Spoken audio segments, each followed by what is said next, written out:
여러분의 구독과 좋아요는 큰 힘이 됩니다. 어머니 식모잖아요? 그냥 청소나 하세요. 며느리 유나가 소파에 비스듬히 앉아 매니큐어를 칠하며 던진 말이었습니다. 68세 시어머니 박순자는 바닥에 쏟아진 차를 닦으며 고개를 들었습니다. 이런 모욕을 참아온 지 딱 3년째였습니다. 어머니, 빨리 안 치워요? 제 친구들 온다니까요. 순자는 천천히 일어섰습니다. 걸레를 싱크대에 던지고 며느리를 똑바로 쳐다봤습니다.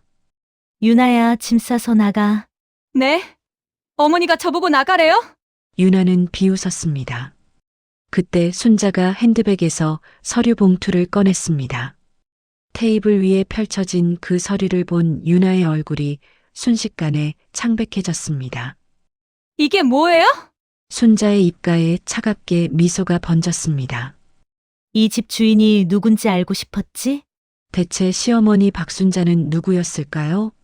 그리고 며느리 유나는 왜 그 서류를 보고 얼어붙은 걸까요? 여러분의 구독과 좋아요는 이 이야기를 계속 전해드릴 수 있는 큰 힘이 됩니다. 이야기는 3년 전으로 거슬러 올라갑니다. 박순자는 아들 민수가 결혼한다는 소식을 들었을 때 기뻤습니다. 35세까지 혼자 지내던 아들이 드디어 짝을 찾았다는 것만으로도 감사했습니다. 처음 며느리 유나를 만난 날, 순자는 조심스럽게 인사를 건넸습니다. 유나 씨, 처음 뵙겠습니다. 민수 어머니예요. 안녕하세요. 유나는 순자를 위아래로 훑어보며 짧게 대답했습니다.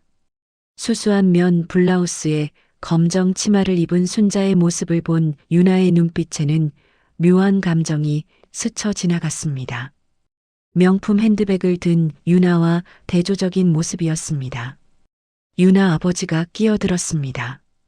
민수 씨 어머니는 무슨 일 하세요? 아, 예전에는 일했는데 지금은 그냥 집에 있어요.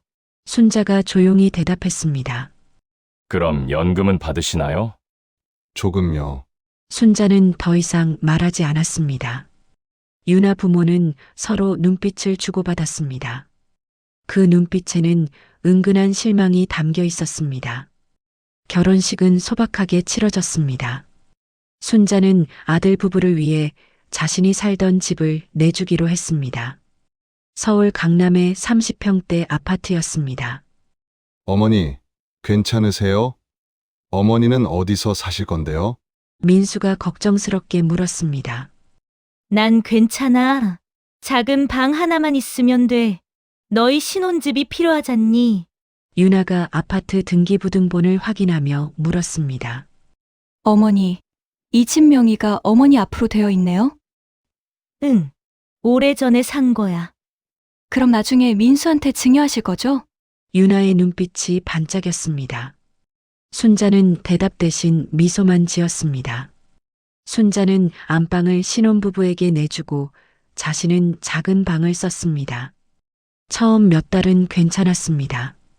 유나도 예의는 지켰고 순자는 조용히 집안일을 돕는 정도였습니다. 하지만 변화는 서서히 시작됐습니다. 어느 날 유나가 친정어머니와 통화하는 소리가 들렸습니다. 엄마, 시어머니가 계속 같이 사신대. 불편해 죽겠어. 근데 집이 시어머니 앞으로 되어 있어서 함부로 못하겠어. 나중에 우리한테 넘어올 거니까 참아야지 뭐. 순자는 부엌에서 설거지를 하다 손을 멈췄습니다. 다음 날부터 유나의 태도가 조금씩 변하기 시작했습니다. 어머니, 설거지 좀 해주세요. 전 피곤해서요. 유나야, 내가 할게. 처음엔 부탁이었습니다. 그런데 점점 명령조로 바뀌어 갔습니다. 어머니, 청소 안 하세요? 먼지 좀 보세요. 어머니, 빨래 좀 돌려주세요. 제가 입을 옷이 없다니까요. 순자는 묵묵히 집안일을 했습니다. 며느리가 직장 생활을 하니 힘들 거라고 생각했습니다. 그런데 어느 날 순자는 유나가 거실에서 친구들과 수다를 떨고 있는 걸 봤습니다. 세탁기가 돌아가는 소리가 들렸습니다. 순자가 돌린 빨래였습니다. 언니 시어머니가 빨래까지 다 해주네. 친구가 부러워하며 말했습니다. 당연하지. 어차피 시간 많으시잖아. 나는 회사 다니느라 바쁜데. 유나가 당연하다는 듯 대답했습니다. 그래도 시어머니 집에 얹혀 사는 거잖아. 뭐가 얹혀 살아. 나중에 다 우리 거 될 건데. 그리고 우리가 관리비며 생활비 다 되는데 집안일 좀 하시는 게 당연하지. 순자는 부엌으로 들어가 차를 준비했습니다. 손이 미세하게 떨렸지만 참았습니다. 며칠 후 더 충격적인 일이 있었습니다. 유나의 친정 어머니가 방문했습니다. 순자는 정성껏 음식을 준비했습니다. 사돈, 드세요. 순자가 상을 차려냈습니다. 아유, 됐어요. 이것만 있어도 돼요. 유나 어머니가 건성으로 대답했습니다. 그리고 유나에게 작은 목소리로 말했습니다. 유나야, 시어머니가 계속 여기 사실 거야? 엄마, 나중에 집 증여받으면 그때 나가시라고 할게. 유나가 태연하게 대답했습니다. 순자는 부엌에서 그 대화를 다 들었습니다. 그날 밤 아들 민수에게 말했습니다. 민수야, 엄마가 너희 불편하게 하는 거 아니니? 아니에요, 엄마. 무슨 말씀을. 민수는 고개를 저었지만 눈을 마주치지 못했습니다. 순자는 알았습니다. 아들도 며느리 눈치를 보고 있다는 것을. 한 달이 지나고 두 달이 지났습니다. 유나의 말투는 점점 더 거칠어졌습니다. 어머니 밥은 했어? 배고프다고. 어머니 세탁기 좀 돌려. 빨리. 어머니는 뭐해? 청소 좀 하라고. 존댓말조차 점점 사라져갔습니다. 그러던 어느 날 유나가 명품 가방을 사들고 왔습니다. 200만 원짜리 가방이었습니다. 유나야, 그거 비싼 거 아니니? 순자가 조심스럽게 물었습니다. 제 돈으로 샀는데 왜? 어머니가 사주신 것도 아닌데 참견은. 유나가 차갑게 대답했습니다. 그런데 민수 월급으로 생활비 내기도 빠듯한데. 어머니는 돈 걱정 마세요. 제가 알아서 해요. 어차피 이 집도 나중엔 우리 거잖아요. 유나가 비웃듯 말했습니다. 순자는 입을 다물었습니다. 그날 저녁 부부싸움이 일어났습니다. 당신이 돈을 더 벌어오면 내가 이렇게 쓰겠어? 나도 스트레스 풀어야 산다고. 어머니 모시고 사는 것도 스트레스인데. 유나의 목소리가 안방에서 새어나왔습니다. 미안해. 내가 더 열심히 할게. 엄마한테는 잘해줘. 민수의 풀죽은 목소리가 이어졌습니다. 잘해주긴. 공짜로 집 쓰고 있으면서 뭘 더 바라는 거야. 순자는 작은 방에 앉아 한숨을 쉬었습니다. 30년 전 어떤 기억이 스쳐 지나갔습니다. 그때도 이렇게 누군가 무릎을 꿇었습니다. 하지만 그때는 자신이 아니었습니다.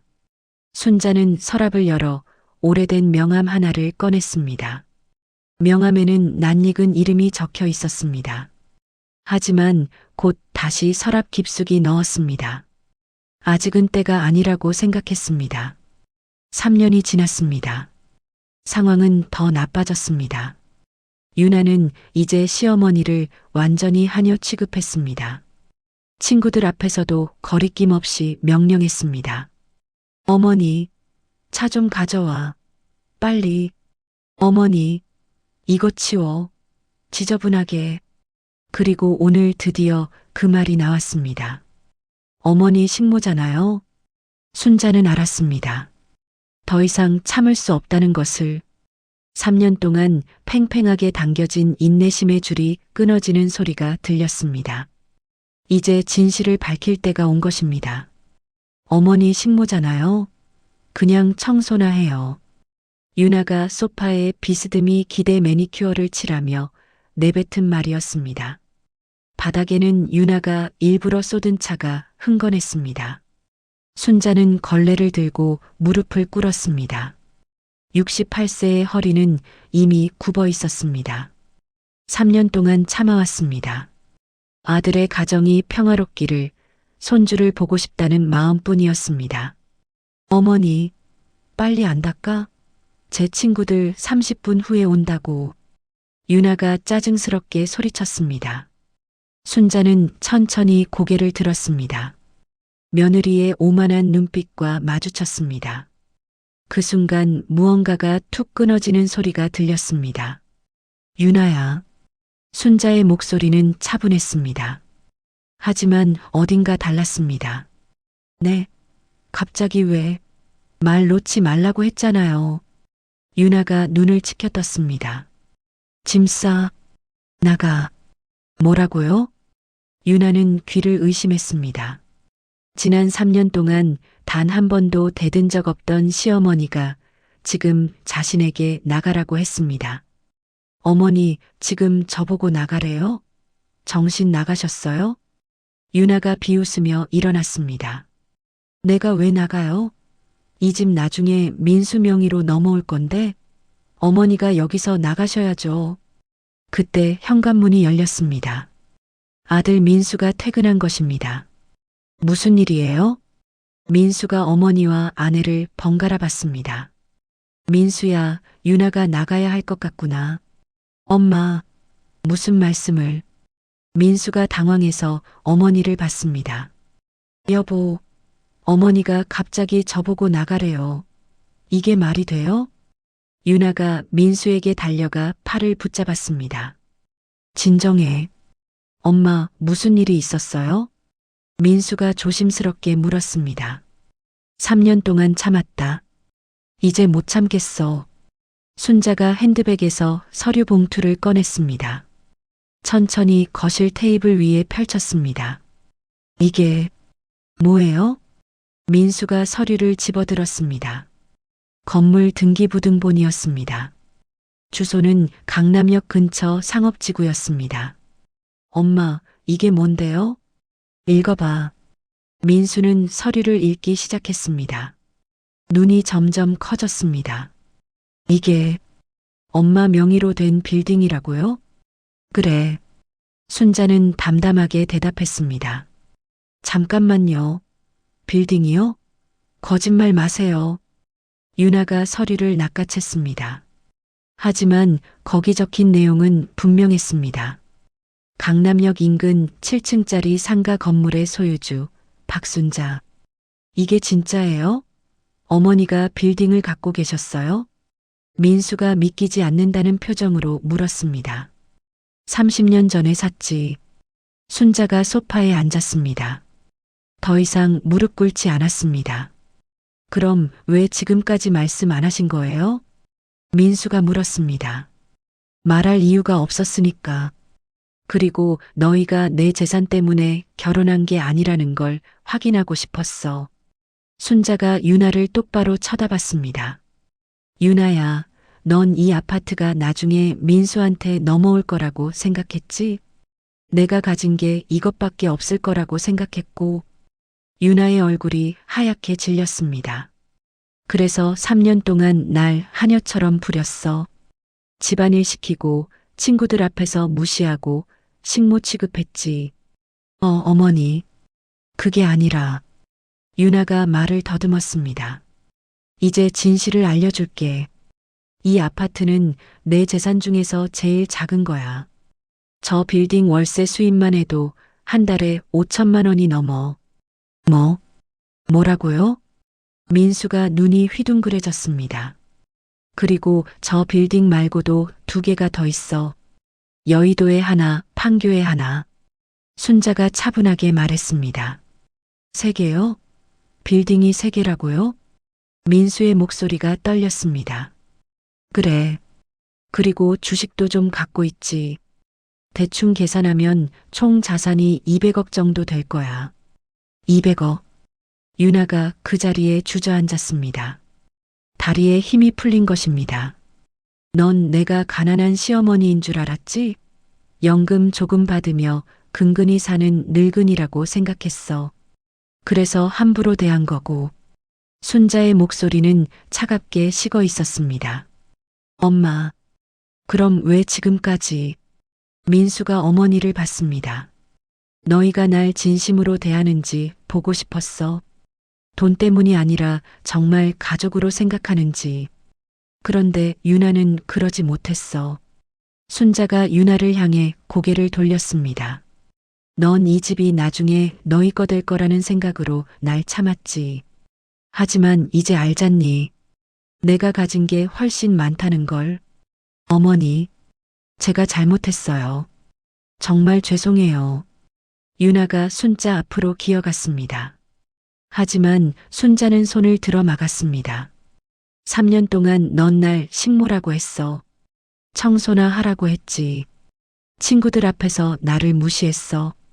이제 와서 사과한다고 용서될 것 같아? 순자의 눈빛이 차갑게 빛났습니다. 유나는 바닥에 엎드려 울기 시작했습니다. 하지만 그 눈물이 진심인지 아닌지 아무도 알 수 없었습니다. 민수는 그저 멍하니 서 있었습니다.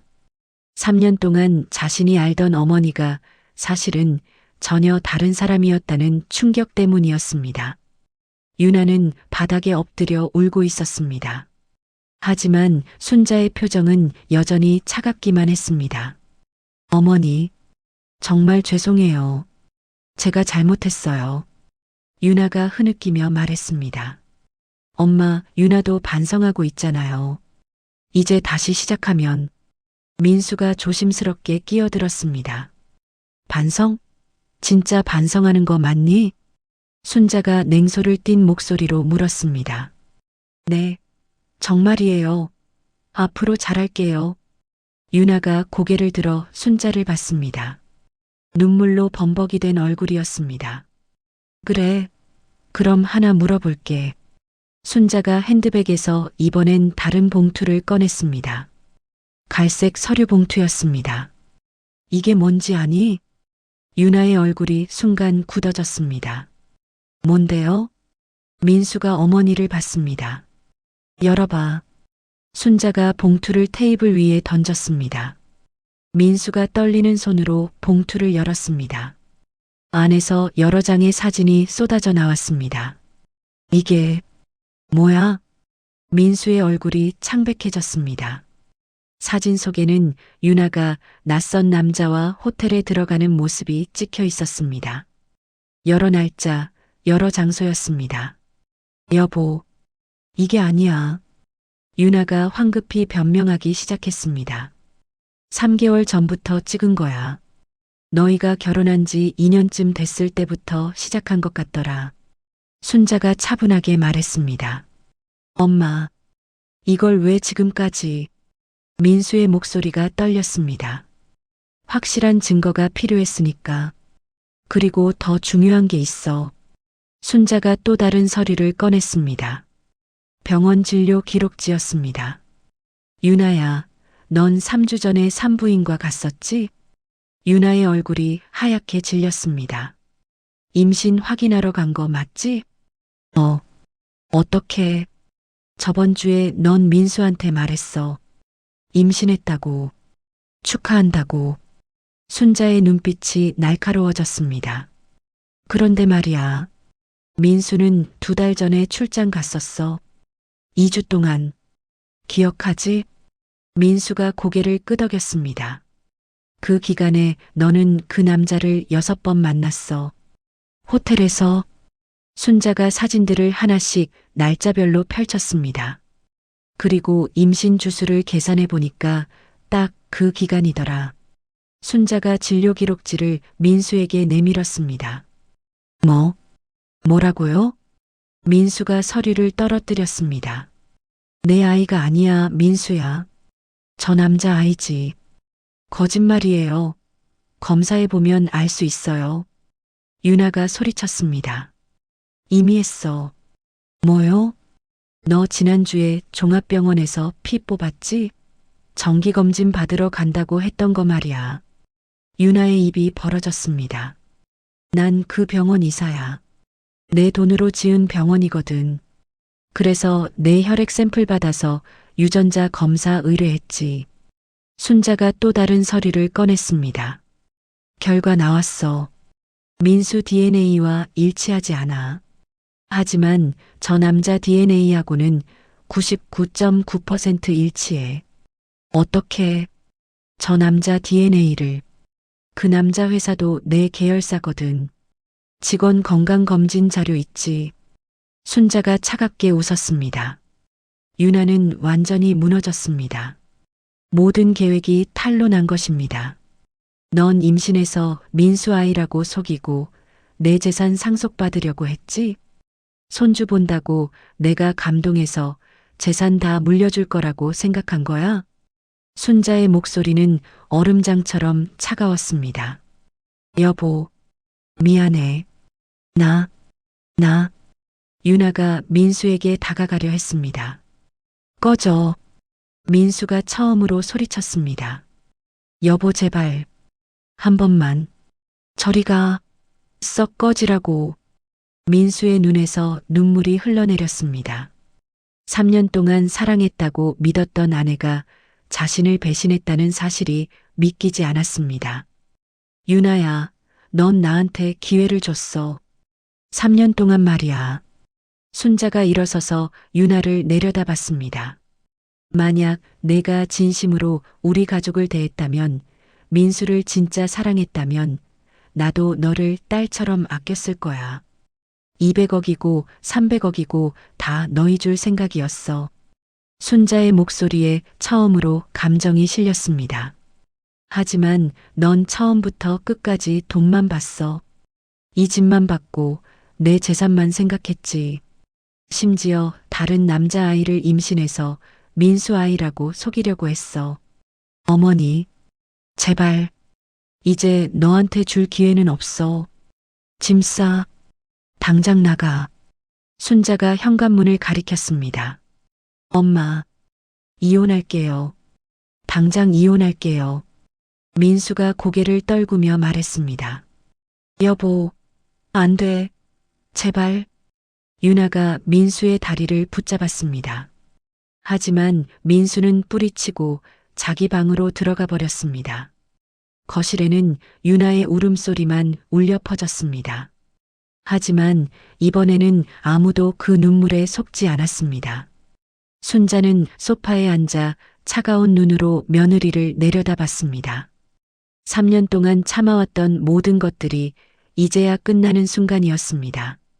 하지만 이야기는 여기서 끝나지 않았습니다. 순자에게는 아직 며느리에게 보여줄. 유나는 바닥에 주저앉아 계속 울고 있었습니다. 하지만 순자는 자리에서 일어나지 않았습니다. 유나야, 아직 끝난 게 아니야. 순자의 목소리에 유나가 고개를 들었습니다. 눈물과 콧물로 범벅이 된 얼굴이었습니다.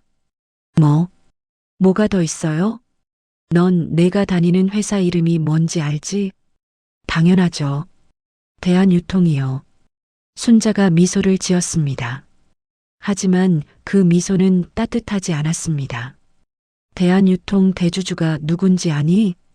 글쎄요. 회장님이시겠죠? 유나가 눈물을 닦으며 대답했습니다. 회장은 그냥 경영만 맡은 사람이야. 진짜 주인은 따로 있어. 순자가 또 다른 서류를 꺼냈습니다. 주식 보유 현황서였습니다. 대한유통 지분 62%, 최대 주주 박순자. 서류를 본 유나의 입이 떡 벌어졌습니다. 어머니가 우리 회사 주인이에요? 그래. 25년 전에 인수했지. 그때는 작은 회사였는데 키워서 지금은 직원이 3,000명이 넘어. 유나는 말문이 막혔습니다. 넌 거기서 과장이지? 마케팅팀 3팀 과장. 연봉 5,500. 어떻게 그걸? 내 회사니까 당연히 알지. 너희 팀장 이름도 알아. 김성훈 부장. 그리고 내 직속 상사 전무 이름도 알고. 순자가 하나하나 짚어 말했습니다. 유나의 얼굴이 점점 더 창백해졌습니다. 작년에 너 실적 부진으로 경고 한 번 받았지? 그때 인사팀에서 해고 검토했었어. 유나가 몸을 떨었습니다. 근데 내가 막았어. 내 며느리니까. 아직 기회를 줘야 한다고. 순자의 목소리는 여전히 차가웠습니다. 올해 내 상여금 500만 원 더 받았지? 그것도 내가 지시한 거야. 며느리가 회사에서 인정받으면 자존감이 올라가서 집에서 덜 예민할 거라고 생각했거든. 유나는 그제야 깨달았습니다. 지난 3년 동안 자신이 회사에서 받았던 모든 혜택이 시어머니 덕분이었다는 것을. 지난달에 내가 프로젝트 따낸 거 있지? 5억짜리 계약. 내가 잘해서 따낸 줄 알아? 유나가 고개를 들었습니다. 그 회사도 내 친구가 운영하는 곳이야. 내가 부탁했어. 우리 며느리한테 기회 좀 달라고. 유나의 얼굴에서 핏기가 완전히 사라졌습니다. 넌 내 능력으로 성공한 줄 알았지? 시어머니는 무능력하고 너는 똑똑하다고 생각했어. 근데 진실은 정반대였던 거야. 순자가 일어서서 유나 앞으로 다가갔습니다. 월요일 아침 9시에 인사팀에서 연락할 거야. 해고 통보. 어머니, 안 돼요. 제발. 유나가 순자의 치마를 붙잡았습니다. 회사에서도 쫓겨나면 전 어떻게 살아요? 그건 내가 알아서 해야지. 내가 민수한테 했던 말 기억나니? 능력이 없으면 무시당하는 거라고. 순자가 유나의 손을 떼어냈습니다. 이제 내가 그 무시를 당할 차례야. 그때 민수가 방에서 나왔습니다. 손에 서류를 들고 있었습니다. 엄마, 이혼 서류 작성했어요. 유나가 서명만 하면 돼요. 민수의 눈은 이미 눈물로 퉁퉁 부어 있었습니다. 여보, 다시 생각해줘. 유나가 애원했습니다.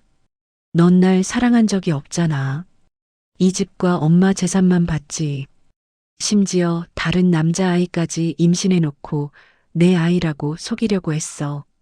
민수의 목소리는 떨렸지만 단호했습니다. 한 번만 기회를. 서명 안 하면 법적으로 가는 수밖에 없어. 그럼 위자료도 못 받고 재산 분할도 없어. 불륜 증거 다 있으니까. 민수가 이혼 서류를 테이블 위에 놓았습니다. 유나는 떨리는 손으로 펜을 집었습니다. 선택의 여지가 없었습니다. 사인하는 유나의 손에서 눈물이 떨어졌습니다. 하지만 이번 눈물도 진심인지는 아무도 몰랐습니다. 위자료는 5천만 원. 내 불륜 생각하면 한 푼도 줄 필요 없지만 그래도 당장 갈 곳은 있어야 하니까. 민수가 차갑게 말했습니다. 유나는 고개를 떨구었습니다. 그리고 유나야. 순자가 마지막으로 말했습니다. 내 친구들한테 자랑하던 거 기억나니? 시어머니가 식모 같다고. 청소나 시킨다고. 유나가 몸을 떨었습니다.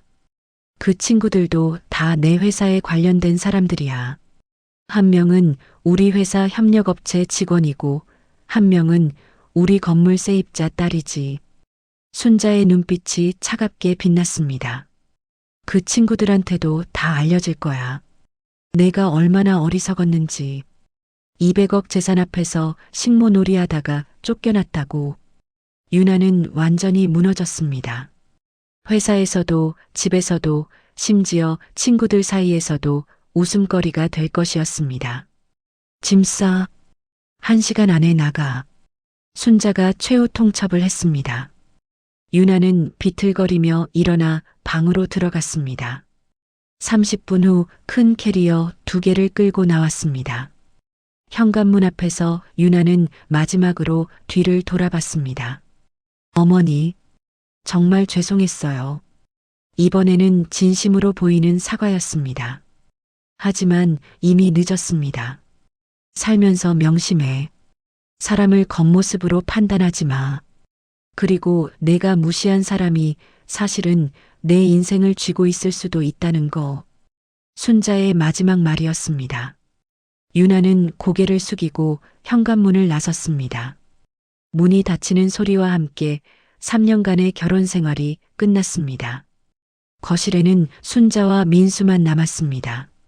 엄마, 미안해요. 제가 못나서. 민수가 어머니 앞에 무릎을 꿇었습니다. 내 잘못이 아니야. 사람을 잘못 본 거지. 순자가 아들의 머리를 쓰다듬었습니다. 하지만 이야기는 여기서 끝나지 않았습니다. 일주일 후 순자에게 예상치 못한 전화가 한 통 걸려왔습니다. 일주일이 지났습니다. 민수는 회사도 쉬고 집에서 멍하니 시간을 보냈습니다. 3년간의 결혼 생활이 거짓이었다는 사실을 받아들이기 힘들었습니다. 순자는 아들을 위해 조용히 곁을 지켰습니다. 말은 많이 하지 않았지만 따뜻한 밥을 챙겨주고 곁에 있어주는 것만으로도 위로가 됐습니다. 그러던 어느 날 오후 순자의 휴대폰이 울렸습니다. 여보세요? 박순자 사장님이십니까? 저는 대한유통인사팀 차장 김민지입니다. 네, 맞습니다. 무슨 일이죠? 그게 서윤아 씨 관련해서 보고 드릴 게 있습니다. 순자의 표정이 차갑게 굳었습니다. 월요일에 해고 통보했는데 그날 오후에 윤아 씨가 회사 앞에서 쓰러졌습니다. 쓰러졌다고요? 네. 119 불러서 병원으로 실려갔는데 유산 기미가 있다고 합니다. 순자는 잠시 침묵했습니다. 그래서요? 전화로 회장님께 말씀드렸더니 사장님께 보고하라고 하셔서요. 어떻게 하면 될까요? 내가 알 바 아닙니다. 그쪽에서 알아서 처리하세요. 순자는 차갑게 대답하고 전화를 끊으려 했습니다. 그런데 사장님, 윤아 씨 어머니가 회사로 찾아오셨습니다. 지금 로비에서 난리입니다. 뭐라고 하는데요? 사장님을 만나게 해달라고, 며느리를 살려달라고 울부짖고 계십니다. 순자는 한숨을 쉬었습니다. 알겠습니다. 제가 가겠습니다. 전화를 끊고 순자는 민수를 봤습니다. 민수야, 엄마 좀 다녀올게. 무슨 일이에요? 윤아 일로 회사 가봐야 할 것 같구나. 민수는 고개를 끄덕였습니다. 이미 윤아에 대한 감정은 식은 상태였습니다. 1시간 후 순자는 대한유통 본사에 도착했습니다. 로비에는 윤아의 어머니가 바닥에 주저앉아 울고 있었습니다. 제발요. 사장님을 만나게 해주세요. 제 딸이 죽어가고 있어요. 경비원들이 말리고 있었지만 윤아 어머니는 계속 소리쳤습니다. 저예요. 순자의 목소리가 로비에 울려 퍼졌습니다. 윤아 어머니가 고개를 돌렸습니다. 순자를 보자 달려와 무릎을 꿇었습니다. 사장님, 제발 우리 윤아 좀 살려주세요. 일어나세요. 여기서 이러지 마시고. 순자가 차갑게 말했습니다. 윤아가 병원에 입원했어요. 아기가 위험하대요. 회사에서 해고당하고 충격받아서 쓰러진 거예요. 그게 제 탓인가요? 사장님이 해고 안 시키셨으면 이런 일 없었을 거 아니에요. 윤아 어머니가 소리쳤습니다. 로비에 있던 사람들이 모두 이쪽을 쳐다봤습니다. 지금 저한테 책임을 묻는 겁니까? 순자의 목소리가 한층 차갑게 식었습니다. 우리 윤아가 뭘 잘못했다고요? 시어머니 모시고 산 게 죄예요? 순자는 허탈하게 웃었습니다. 정말 아무것도 모르시는군요. 뭘 모른다는 거예요? 따라오세요. 여기서는 안 됩니다. 순자는 엘리베이터를 탔습니다. 윤아 어머니도 따라왔습니다. 20층 사장실에 도착했습니다. 넓고 고급스러운 사무실이었습니다. 앉으세요. 순자가 소파를 가리켰습니다. 사장님, 제발 윤아 좀 다시 받아주세요. 애가 회사 없으면 살 수가 없어요. 윤아 어머니가 애원했습니다. 따님이 뭘 했는지 아십니까? 순자가 서류 봉투를 꺼냈습니다. 윤아의 불륜 사진들이었습니다. 이게 뭐예요? 윤아 어머니의 얼굴이 굳었습니다. 따님이 민수를 배신하고 다른 남자와 바람피운 증거입니다. 그리고 임신한 아이도 그 남자 아이고요. 거짓말. 우리 윤아가 그럴 리 없어요. DNA 검사 결과도 있습니다. 순자가 또 다른 서류를 내밀었습니다. 윤아 어머니는 서류를 보고 입을 다물었습니다. 그리고 이것도 보세요. 순자가 녹음 파일을 재생했습니다. 윤아가 친구들과 나눈 대화였습니다. 시어머니, 그냥 식모지 뭐. 청소나 시키고 있어. 나중에 집 받으면 쫓아낼 거야. 유나의 목소리가 선명하게 들렸습니다. 유나 어머니의 얼굴이 새하얗게 변했습니다. 3년 동안 따님이 저를 어떻게 대했는지 아십니까? 하녀처럼 부렸습니다. 식모라고 불렀고요. 순자의 목소리는 담담했지만 서늘했습니다. 제가 몰랐어요. 정말. 유나 어머니가 고개를 떨구었습니다. 따님을 어떻게 가르치셨길래 시어머니를 식모 취급합니까? 죄송합니다. 제가 잘못 가르쳤어요. 저는 참았습니다. 3년 동안 손주라도 보면 괜찮아질까 생각했어요. 그런데 따님은 뱃속 아이마저 거짓이었습니다. 순자가 창밖을 바라봤습니다. 사장님, 정말 죄송합니다. 유나를 대신해서 사과드립니다. 유나 어머니가 바닥에 이마를 찧었습니다. 하지만 순자는 고개를 저었습니다. 이미 늦었습니다. 해고는 번복되지 않습니다. 그럼 유나는 어떻게 살라고요? 따님이 스스로 선택한 길입니다. 이제 그 결과를 받아들여야죠. 제발, 제발이요. 유나 어머니가 계속 애원했지만 순자는 단호했습니다. 돌아가세요. 더 이상 할 말 없습니다.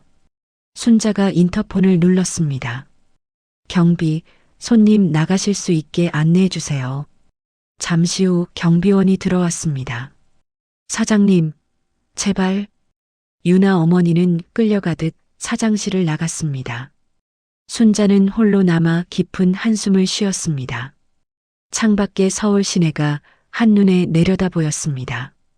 그날 저녁 집으로 돌아온 순자에게 민수가 물었습니다. 엄마, 유나 어머니 만나셨다고요? 응. 유나가 병원에 입원했다더라. 괜찮아요? 유산 기밀에. 근데 그게 내 아이도 아닌데 뭐. 민수는 쓴웃음을 지었습니다. 엄마는 냉정하신 것 같아요. 냉정한 게 아니야. 선을 지키는 거지. 내가 당한 걸 생각하면 이것도 봐주는 거야. 순자가 아들의 어깨를 두드렸습니다. 하지만 며칠 후 순자에게 또 다른 소식이 들려왔습니다. 유나가 입원한 병원에서 온 연락이었습니다. 사흘이 지난 금요일 오후였습니다. 순자는 집에서 저녁 준비를 하고 있었습니다. 민수는 이제 조금씩 일상으로 돌아가고 있었습니다. 그때 휴대폰이 울렸습니다. 모르는 번호였습니다. 여보세요? 박순자 사장님이십니까? 저는 서울성 모병원 산부인과 의사 정민호입니다. 네, 무슨 일이시죠? 서유나 환자분 아시죠? 순자의 표정이 굳었습니다. 알고 있습니다만 환자분이 계속 사장님을 찾습니다. 꼭 만나고 싶다고 하는데 환자 상태가 좋지 않아서 정서적 안정이 필요합니다. 제가 왜 가야 합니까? 사실 환자분이 오늘 아침에 유산했습니다. 순자는 잠시 말을 멈췄습니다. 그리고 지금 극심한 우울증 상태입니다. 자해 시도도 2번 있었고요. 정신과 협진도 하고 있습니다. 의사의 목소리는 심각했습니다. 그래서 제가 어떻게 해야 한다는 겁니까? 한 번만 만나주실 수 없을까요? 환자가 사과하고 싶다고 합니다. 그래야 마음의 짐을 내려놓을 것 같습니다. 순자는 한숨을 쉬었습니다. 알겠습니다. 내일 오전에 가겠습니다. 감사합니다, 사장님. 전화를 끊고 순자는 민수에게 말했습니다. 민수야, 엄마 내일 병원 좀 다녀올게. 유나 때문에요? 응. 의사가 한번 만나달라고 하더라. 엄마 안 가셔도 돼요. 그럴 필요 없어요. 괜찮아. 마지막이니까. 다음 날 토요일 오전, 순자는 서울성 모병원을 찾았습니다. 907호실이었습니다. 문을 열고 들어가니 유나가 침대에 누워 있었습니다. 창백한 얼굴, 푹 꺼진 눈, 핏기 없는 입술. 일주일 만에 유나는 완전히 다른 사람처럼 변해 있었습니다. 어머니, 유나가 순자를 보고 눈물을 흘렸습니다. 의사가 만나자고 해서 왔어. 순자는 의자에 앉았습니다. 죄송해요. 정말 죄송해요. 유나가 흐느끼기 시작했습니다. 이제 와서 사과한다고 달라지는 건 없어. 알아요. 알아요. 근데 말하고 싶었어요. 제가 정말 잘못했다고. 유나의 목소리는 떨렸습니다. 전 정말 어리석었어요. 돈만 보고 집만 보고 정작 중요한 걸 못 봤어요. 이제 알았니? 네. 어머니가 얼마나 대단한 분인지, 제가 얼마나 함부로 대했는지 너무 늦게 깨달았어요. 유나가 손으로 얼굴을 가렸습니다. 민수 오빠도 진심으로 저를 사랑해줬는데 전 그걸 몰랐어요. 당연하게 생각했어요. 이제 와서 후회해도 소용없어. 이미 끝난 일이야. 순자의 목소리는 여전히 차가웠습니다. 알아요. 그래도 말하고 싶었어요. 제가 사람을 어떻게 대해야 하는지 몰랐다고. 죄송하다고. 유나가 침대에서 일어나 바닥에 무릎을 꿇었습니다. 일어나. 싫어요. 3년 동안 어머니를 무릎 꿇게 만든 건 저였어요. 이제 제가 무릎 꿇을 차례예요. 유나는 바닥에 이마를 찌으며 절을 했습니다. 용서해달라는 게 아니에요. 그냥 제가 얼마나 잘못했는지 알고 있다는 걸 말하고 싶었어요. 순자는 유나를 내려다봤습니다. 예전에 오만하고 거만했던 모습은 어디에도 없었습니다. 유나야. 네. 사람을 대할 땐 겉모습만 보면 안 돼. 그 사람의 진심을 봐야 해. 순자가 천천히 말했습니다. 전 이제 알았어요. 너무 늦었지만 민수는 너를 진심으로 사랑했어. 나도 너를 딸처럼 아끼려고 했고, 근데 넌 우릴 이용만 했지. 죄송해요. 넌 회사에서도 친구들한테도 어디서나 다 잃었어. 알지? 유나가 고개를 끄덕였습니다. 이제 내가 할 일은 반성하고 다시 시작하는 거야. 다른 사람 탓하지 말고 내 잘못을 인정하고 변하는 거지. 저, 변할 수 있을까요? 그건 내가 선택하는 거야. 순자가 일어섰습니다. 어머니, 한 가지만 여쭤봐도 될까요? 뭔데? 왜 저한테 기회를 주셨어요? 처음부터 쫓아낼 수도 있었잖아요. 어머니 능력이면. 순자는 잠시 침묵했습니다. 너도 누군가의 딸이니까. 그리고 혹시 모르잖니. 진심으로 변할 수도 있으니까. 유나는 그 말에 다시 눈물을 흘렸습니다. 근데 넌 3년 동안 변하지 않았어. 오히려 더 나빠졌지. 죄송해요. 이제 정말 끝이야. 다신 우리 가족 앞에 나타나지 마. 순자가 병실 문을 향해 걸어갔습니다. 어머니, 유나가 불렀습니다. 제가 만약에 진짜로 변한다면 용서받을 수 있을까요? 순자는 문 앞에서 멈춰 섰습니다. 그건 시간이 말해주겠지. 근데 용서를 바라고 변하는 건 진짜 변화가 아니야. 그냥 내가 더 나은 사람이 되기 위해 변해야 해. 순자는 문을 열고 나갔습니다. 유나는 병실에 혼자 남아 한참을 울었습니다. 처음으로 진심으로 후회하는 눈물이었습니다. 병원을 나온 순자는 차 안에 앉아 깊은 한숨을 쉬었습니다. 30년 전 자신도 비슷한 경험을 했었습니다. 남의 집에서 식모로 일하며 무시당하던 시절, 그때 어떤 사람이 순자에게 기회를 줬었습니다. 순자 씨, 사람은 환경이 만드는 게 아니에요. 스스로 선택하는 거예요. 그때 그 말이 순자의 인생을 바꿨습니다. 순자는 유나에게도 그 말을 해주고 싶었습니다. 하지만 아직 유나가 그 의미를 이해할 준비가 됐는지는 알 수 없었습니다. 집으로 돌아가는 길, 순자는 창밖을 바라보며 생각했습니다. 이제 진짜 끝이구나. 3년간의 악몽이 끝났어. 하지만 순자는 몰랐습니다. 한 달 후에 윤아로부터 예상치 못한 소식이 들려올 거라는 것을. 한 달이 흘렀습니다. 민수는 다시 일상으로 돌아왔습니다. 회사 일에 집중하며 상처를 치유하고 있었습니다. 순자는 여전히 조용히 아들을 지켜봤습니다. 어느 토요일 오후 순자와 민수는 거실에서 차를 마시고 있었습니다. 엄마, 이제 괜찮아요. 걱정 마세요. 민수가 미소를 지으며 말했습니다. 다행이다. 내가 웃는 걸 보니 엄마도 마음이 놓여. 그때 초인종이 울렸습니다. 누구지? 민수가 인터폰을 확인했습니다. 화면에는 낯익은 얼굴이 보였습니다. 유나. 민수의 얼굴이 굳었습니다. 내가 나갈게. 순자가 일어났습니다. 문을 열자 유나가 서 있었습니다. 한 달 전과는 완전히 다른 모습이었습니다. 낡은 청바지에 후드티, 화장기 없는 맨 얼굴, 거칠어진 손, 그리고 무엇보다 눈빛이 달랐습니다.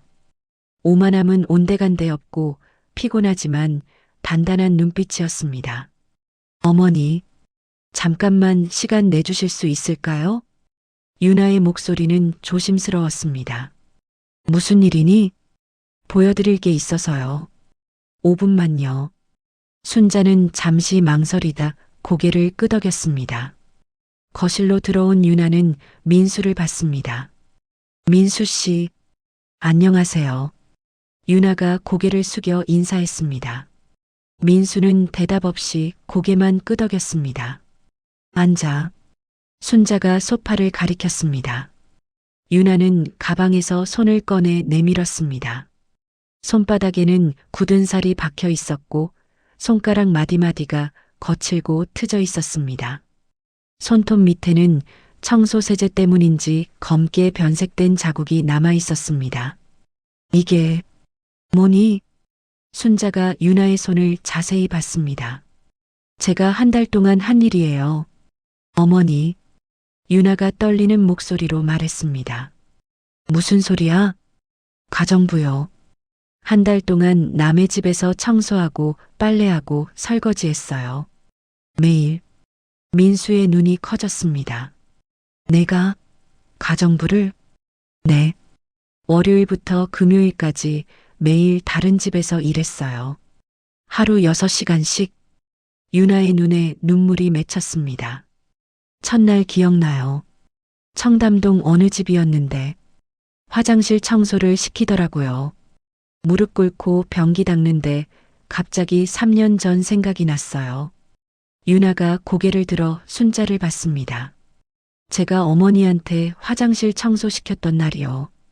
제 친구들 오기 전에 빨리 하라고 소리쳤던 거. 순자는 조용히 듣고 있었습니다. 그 집 며느리가 저한테 그러더라고요. 여기 먼지 좀 봐요. 제대로 안 닦았잖아요. 딱 제가 어머니한테 했던 말투였어요. 유나의 목소리가 떨렸습니다. 그때 알았어요. 제가 얼마나 잔인했는지, 어머니가 얼마나 아프셨을지. 계속해봐. 순자가 차분하게 말했습니다. 둘째 날은 더 심했어요. 그 집 시어머니가 있었거든요.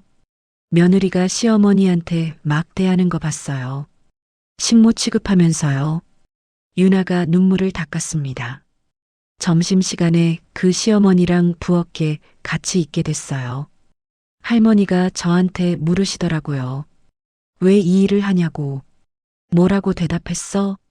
전 솔직하게 말했어요. 제가 시어머니를 식모 취급했다고. 그래서 벌 받는 거라고.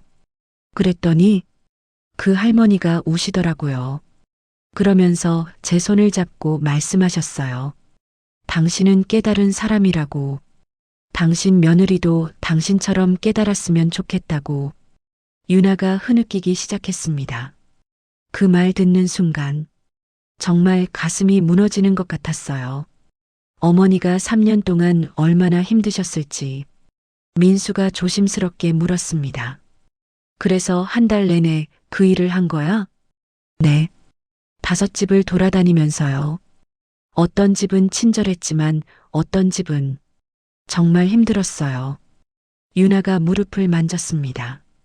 바닥에 무릎 꿇고 걸레질하면 무릎이 까져요. 처음엔 너무 아파서 울었어요. 근데 문득 생각했어요. 어머니는 68세에 이걸 하셨다고. 전 겨우 32살인데 이렇게 힘들어하면 안 되겠다고. 그래서 참았니? 네. 참았어요. 그게 제가 할 수 있는 최소한의 참회라고 생각했어요. 유나가 가방에서 월급 봉투를 꺼냈습니다. 한 달 월급이에요. 240만 원. 대기업 과장 때 받던 거의 절반이에요. 순자가 봉투를 열어봤습니다. 여기서 고시원 월세 50만 원 냈고요. 생활비 쓰고 남은 돈은 요양원에 기부했어요. 고시원? 민수가 놀라서 물었습니다. 네. 3평짜리 방이에요. 화장실도 공용이고 예전 우리 집 드레스룸보다 작아요. 유나가 쓴웃음을 지었습니다. 처음에는 자존심 상했어요. 친구들이 알면 뭐라고 할까 무서웠어요. 대기업 과장 출신이 가정부라니. 고시원에 산다니. 그래서 근데 일주일 지나니까 그런 거 상관없더라고요. 제가 받아야 할 뻘인데 뭐.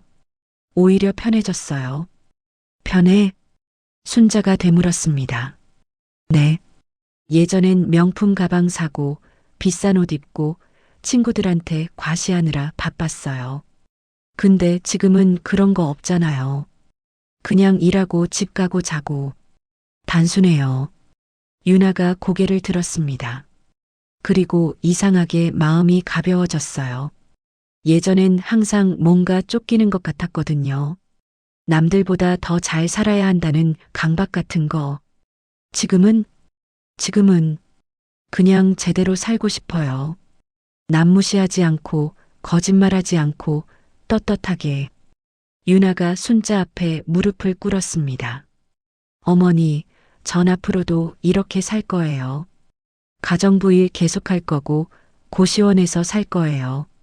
1년이든 2년이든 제가 어머니한테 했던 3년을 갚을 때까지요. 일어나. 순자가 말했습니다. 어머니, 일어나라고. 유나가 일어나자 순자가 그녀의 거친 손을 잡았습니다. 내가 한 달 동안 노력한 거 인정해. 진짜 변하려고 애쓴 거 보여. 유나의 눈에서 눈물이 쏟아졌습니다. 근데 가정부 일은 그만둬. 네. 하지만 전 몸 망가뜨리면서까지 속죄할 필요 없어. 32살 여자가 할 일이 그것밖에 없니? 그럼 어떻게 참회해요? 순자가 명함 한 장을 꺼냈습니다. 여기 내 친구가 운영하는 중소기업이야. 거기 가서 면접 봐. 합격은 내 실력으로 해야 해. 어머니, 제가 그럴 자격은 내가 만드는 거야. 제대로 된 일자리 구해서 돈 벌어. 그리고 매달 수입의 10%는 요양원에 기부해. 그게 진짜 참회야. 유나가 명함을 받아들고 흐느꼈습니다. 그리고 1년 후에 다시 와. 내가 어떻게 살았는지 보여줘. 그때 판단하겠어. 감사합니다. 정말 감사합니다. 용서한 건 아니야. 기회를 하나 더 주는 거야. 알아요. 헛되이 하지 않을게요. 유나가 민수를 봤습니다. 민수 씨, 행복하세요. 정말 죄송했어요. 민수는 대답 대신 고개를 끄덕였습니다. 유나는 문을 나섰습니다. 그 뒷모습은 한 달 전과 완전히 달랐습니다. 문을 닫고 민수가 물었습니다. 엄마, 괜찮으세요? 응. 사람은 변할 수 있어. 엄마도 그랬으니까. 순자는 창밖을 바라봤습니다. 30년 전 자신도 밑바닥에서 시작했었습니다. 누군가 기회를 줬기에 여기까지 올 수 있었습니다. 유나에게도 그 기회를 주고 싶었습니다. 마지막으로 1년이 흘렀습니다. 순자와 민수의 삶은 평온했습니다. 민수는 회사에서 승진의 과장이 됐고 순자는 여전히 조용히 아들을 지켜봤습니다. 어느 토요일 오후 순자는 요양원 방문을 마치고 집으로 돌아오는 길이었습니다. 매주 토요일마다 요양원에서 봉사활동을 하는 게 순자의 일과였습니다. 현관문을 열고 들어서는데 민수가 거실에 앉아 있었습니다. 그런데 표정이 묘했습니다. 민수야, 무슨 일이야? 엄마, 오늘 회사에서 이상한 사람을 만났어요. 누구? 유나요. 순자의 손이 멈췄습니다. 유나가? 우리 회사에? 아니요. 우리 회사 건물 1층 카페에서요. 제가 점심 먹으러 내려갔다가 우연히 봤어요. 어떻게 지내던데? 민수가 한숨을 쉬었습니다. 완전히 달라졌어요. 정장 입고 노트북 들고 있더라고요. 누군가랑 미팅하는 것 같았어요. 말 걸었니? 아니요. 그냥 멀리서 봤어요. 근데 표정이 진지하고 자신감 있어 보였어요. 1년 전이랑은 완전히 다른 사람 같았어요. 그때 초인종이 울렸습니다. 순자가 인터폰을 확인했습니다. 화면에는 유나가 서 있었습니다. 유나네. 순자가 문을 열자 유나가 서 있었습니다.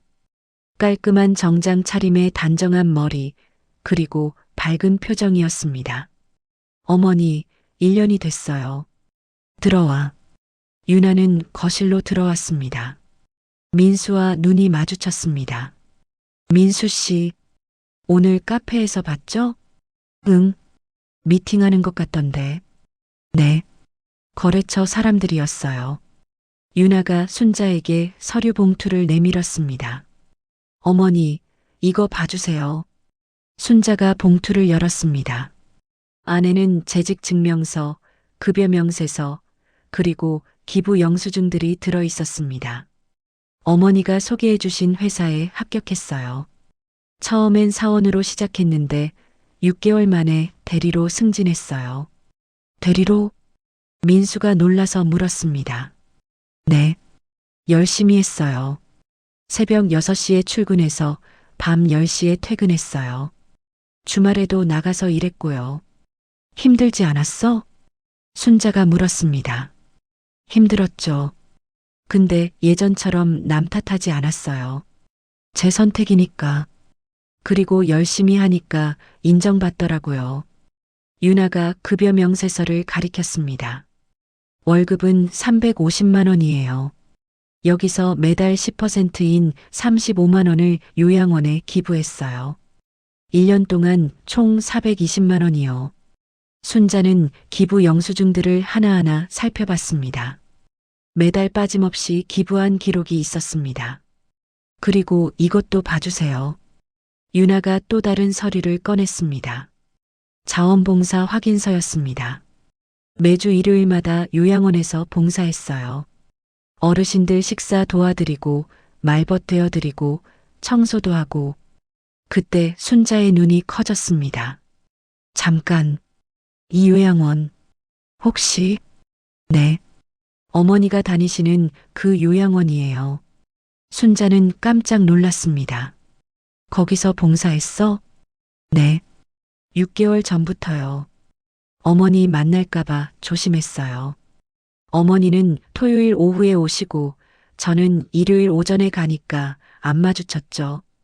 민수가 끼어들었습니다. 그럼 엄마 모르게 그렇게 한 거야? 네. 아직 보여드릴 때가 아니라고 생각했어요. 1년이 되면 그때 말씀드리려고 했어요. 순자는 말없이 서류를 계속 봤습니다. 그리고 어머니, 이것도 말씀드리고 싶어요. 유나가 핸드폰을 꺼내 사진을 보여줬습니다. 유나가 요양원 어르신들과 함께 찍은 사진이었습니다. 여기 계신 박영자 할머니 기억하세요? 어머니가 자주 챙겨주시는 분이요. 응, 알지. 그 할머니가 저한테 그러셨어요. 며느리한테 버림받아서 여기 계신다고. 40년을 헌신했는데 결국 요양원에 버려졌다고. 유나의 목소리가 떨렸습니다. 그 말 듣고 제가 무릎 꿇고 사과했어요. 할머니 손잡고 울면서 말했어요. 제가 그런 며느리였다고. 시어머니를 그렇게 대했다고. 그랬더니 할머니가 저를 안아주시더라고요. 그러면서 말씀하셨어요. 깨달은 사람은 용서받을 자격이 있다고. 유나가 눈물을 닦았습니다. 어머니, 전 1년 동안 정말 열심히 살았어요. 거짓말 안 하고 남 무시하지 않고 최선을 다했어요. 보니까 그런 것 같네. 순자가 고개를 끄덕였습니다. 어머니, 전 이제 어떻게 하면 될까요? 내 인생이야. 내가 결정해. 전 계속 이렇게 살고 싶어요. 떳떳하게. 그리고 제가 받은 상처를 다른 사람한테 주지 않으면서. 좋은 생각이야. 순자가 일어나 유나의 어깨에 손을 얹었습니다. 유나야, 넌 1년 동안 많이 변했어. 진짜 변했어. 어머니. 근데 이건 시작일 뿐이야. 앞으로도 계속 이렇게 살아야 해. 알아요. 평생 그럴 거예요. 유나가 고개를 끄덕였습니다. 그리고 말이야. 순자가 민수를 봤습니다. 민수야, 내 생각은 어때? 민수는 잠시 망설이다 입을 열었습니다. 유나, 난 아직 완전히 용서할 순 없어. 알아요. 당연해요. 근데 내가 노력한 거 인정해. 그리고 친구 정도는 될 수 있을 것 같아. 유나의 눈이 커졌습니다. 정말요? 응. 다시 부부로 돌아갈 순 없지만 서로 안부 묻고 지낼 순 있지 않을까? 유나가 눈물을 흘렸습니다. 감사해요. 정말 감사해요. 순자가 두 사람을 번갈아 봤습니다. 유나야, 이제 내 인생 살아. 좋은 사람 만나고 행복하게 살아. 어머니는요? 난 여전히 요양원 봉사하고 민수 챙기면서 살지 뭐. 어머니, 제가 가끔 찾아뵈도 될까요? 순자는 잠시 생각하다 고개를 끄덕였습니다. 그래, 가끔. 근데 부담 주려고 오는 거 아니야. 그냥 차 한잔 하러 오는 거지. 네, 그렇게 할게요. 유나가 환하게 웃었습니다. 3년 전 오만했던 그 얼굴이 아니었습니다. 이제는 진심으로 감사할 줄 아는 사람의 얼굴이었습니다. 유나가 일어나 깊게 절했습니다. 어머니, 민수 씨, 정말 감사합니다. 기회 주셔서 감사합니다. 잘 살아. 떳떳하게. 네, 꼭 그렇게 할게요. 유나는 문을 나섰습니다. 이번에는 당당한 걸음걸이였습니다. 문을 닫고 순자는 민수를 봤습니다. 엄마, 괜찮으세요? 응.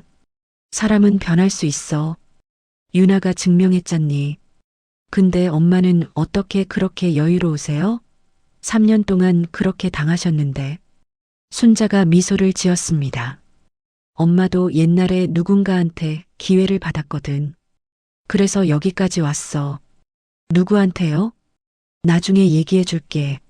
순자는 창밖을 바라봤습니다.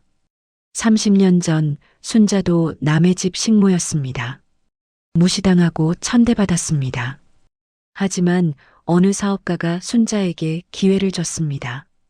순자 씨, 당신은 할 수 있어요. 믿어요. 그 한마디가 순자의 인생을 바꿨습니다. 순자는 그 은혜를 잊지 않았습니다. 그래서 유나에게도 기회를 준 것입니다. 사람은 변할 수 있습니다.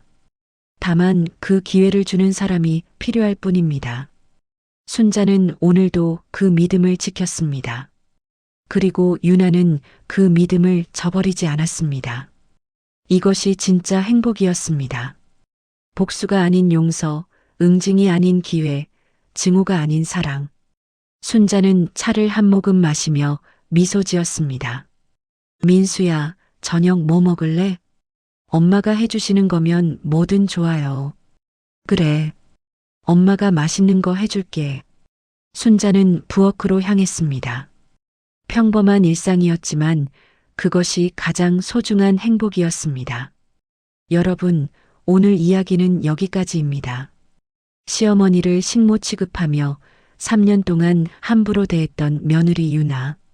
하지만 시어머니 박순자는 사실 200억대 자산가였고 며느리가 다니는 회사의 주인이었습니다.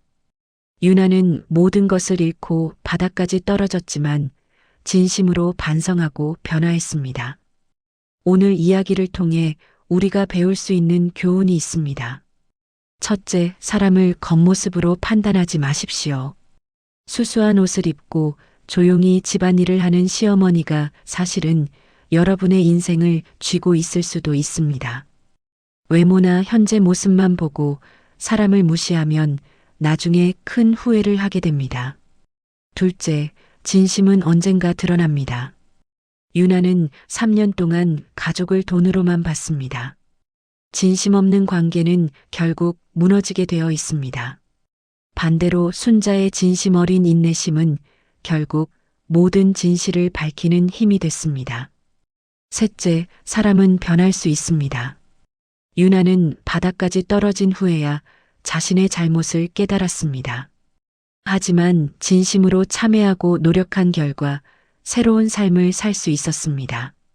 실수를 인정하고 변화하려는 용기가 중요합니다. 이 이야기는 우리 사회에 중요한 메시지를 던집니다. 고부 갈등의 근본 원인은 서로에 대한 존중 부족입니다. 시어머니든 며느리든 서로를 인격체로 존중하고 진심으로 대할 때 진짜 가족이 될 수 있습니다. 여러분의 구독과 좋아요는 이런 의미 있는 이야기를 계속 전할 수 있는 큰 힘이 됩니다. 구독 버튼과 좋아요 버튼을 꼭 눌러주시고 알림 설정까지 해주세요. 오늘도 시청해주셔서 감사합니다. 다음에 더 좋은 이야기로 찾아뵙겠습니다. 여러분 모두 행복하세요.